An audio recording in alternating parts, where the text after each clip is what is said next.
Bago ang lahat, hinihiling ko kayo na magsitayo para sa ating panalangin na pamumunuan ni Carmen Happy Omeha.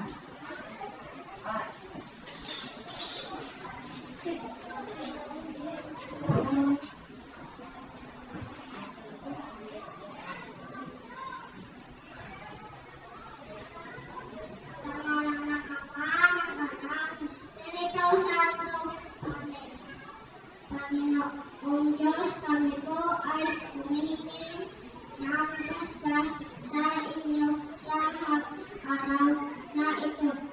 Ibigay mo po sa amin ng mabuting pangatawan at higit na talino upang magamit namin sa amin bitiin ngayong araw patnubayan namin. Umupo kami sa aming gawain sa mga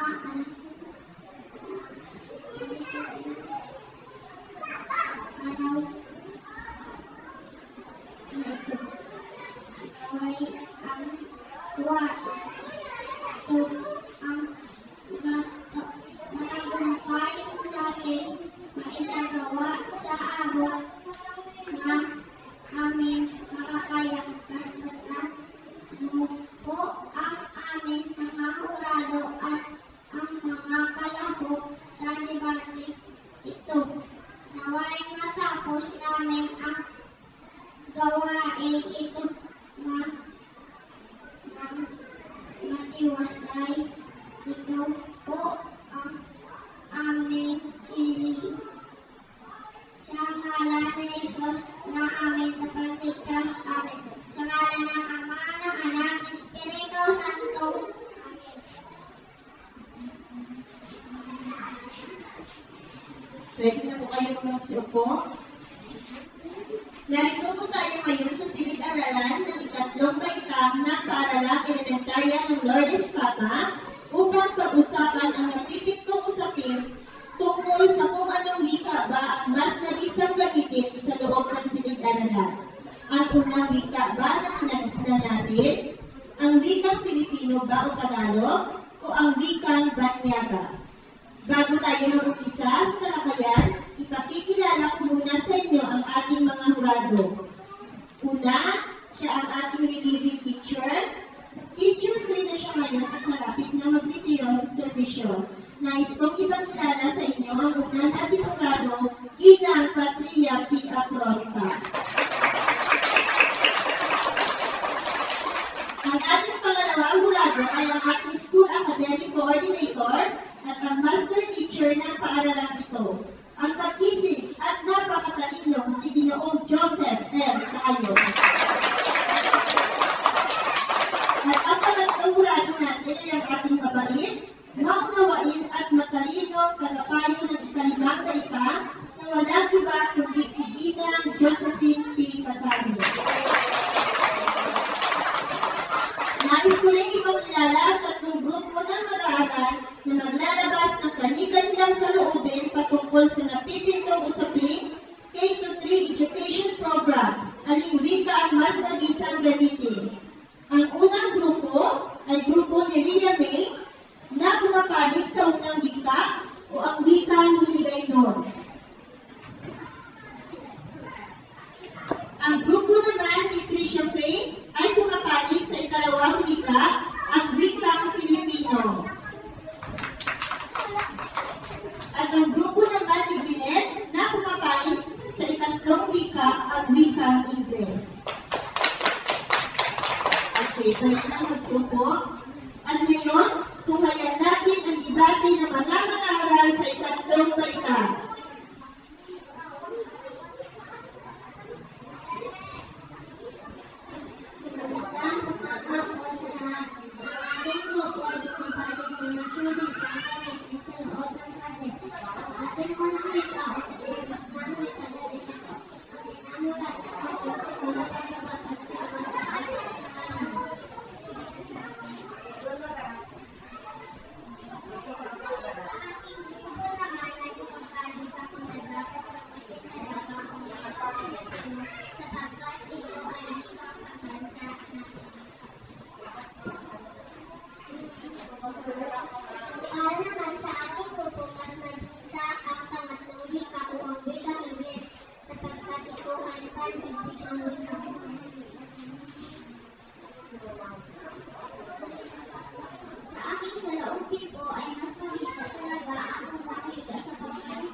Ang ating pambansang wika, alangang lahi may handa dito sa Pilipinas ay tanging wikang Pilipino. Kailangan bukas natin lahat upang tayo ay magkakaunawaan kaya nang dapat dapat na ito'y ating gamitin. Tunay ako ang desisyon ng isang kaibigan dahil bilang tao, hindi lamang tayo dapat matuto ng ating sariling wika, nararapat din na tayo ay matuto ng wikang panaigdig dahil sa gawa na hindi tayo magbubuhay.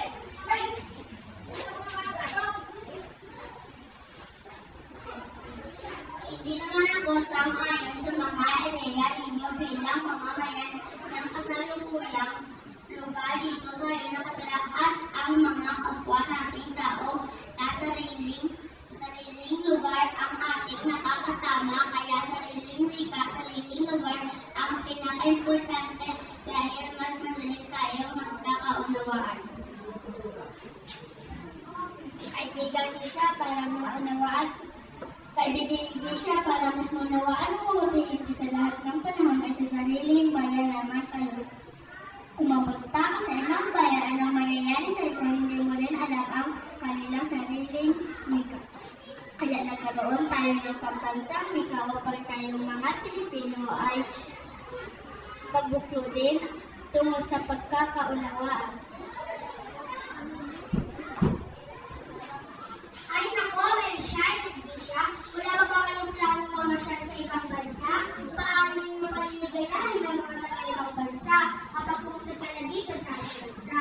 Sa ganitong usapin na importante talaga na bihasa tayo sa ganyanang wika. Dahil ito ang magbibigay na lang para magkakaunawaan ng mga tao sa buong mundo.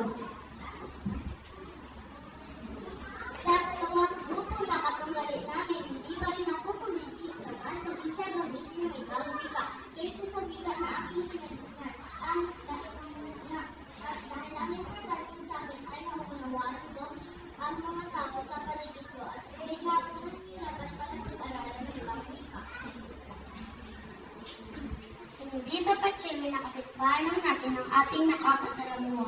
Palagi dahil tayo mga Pilipino at bilang sa tayong pinagpulan, dapat magkaunawaan tayo at wikang Pilipino ang dapat gamitin.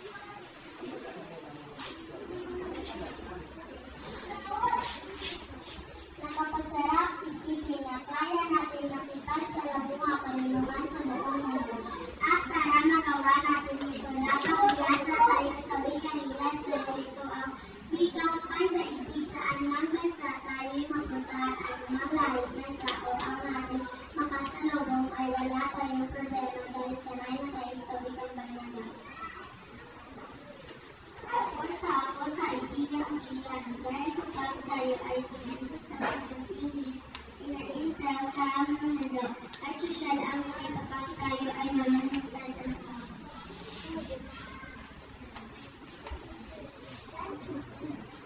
hindi natin kailangan maging sosyal ay ko. Ang importante ay alam natin ang ating pinagmulan at sa tayo unang matuto, suporta pa rin ako sa wikang aking kinagisnan. Hindi na ang ating pangarap pagdating sa pagkaunawaan ng mga Pilipino.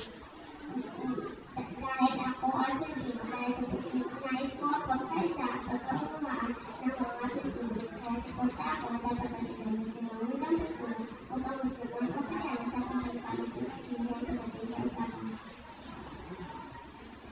Bahala kayo sa kung ano man ang gusto ninyo.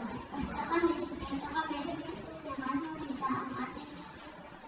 mas mabisa ang wikang ating kinagisnan para sa pag-uunawaan. Bilang Pilipino, para sa amin ay mas mabisa talaga na gamitin ang wikang Pilipino dahil ito ay wika ng ating bansa.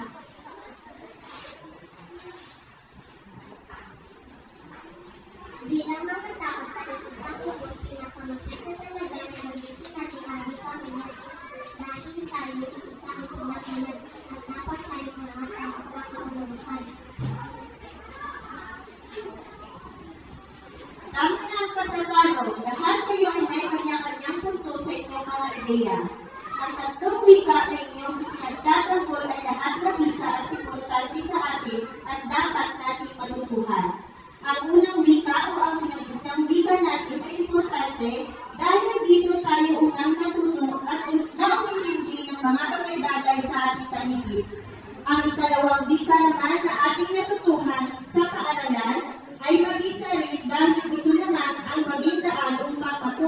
tayong makisalamuha at makipag-usap sa ating kapwa Pilipino sa anumang dako ng ating bansa. Ang ikatlong wika naman na ating paring natutuhan sa loob ng paaralan ay nakakabisa rin dahil ito ang ginagamit natin na wika para sa ating kapwa sa buong mundo. Sa kabuuan, ang tatlong wika ay dapat nating matutuhan dahil ito ay bahagi at paraan tungo sa pandaigdigang pagkakaunawaan. At dito magtatapos ang ating napipintong usapin tungkol sa K-3 Education Program. Aling wika ang mas mabisang gamitin. Maraming salamat sa mga kalahok, pero bago tayo magtapos, pakinggan muna natin ang isang mensahe mula sa isa nating murado, Ginoong Joseph L. Tayo.